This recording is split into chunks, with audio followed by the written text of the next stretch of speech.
How to make lemonade. First, you're gonna need sugar, salt, lemon, a mug, and a spoon. First, you gotta have to put the lemon inside the mug.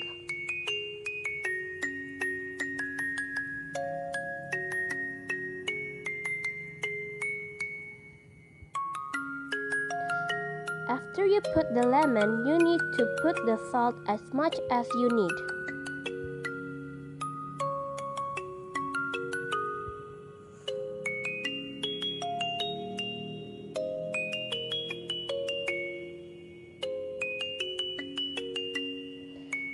After that, you need to put 3 full spoons of sugar inside the mug.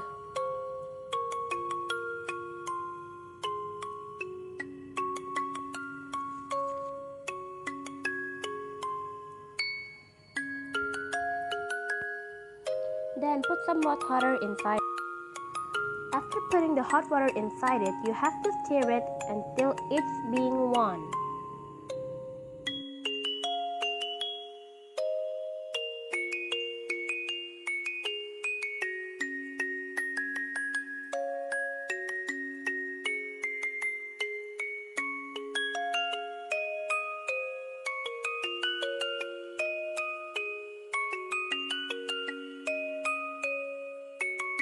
Alright, now you have a hot lemonade.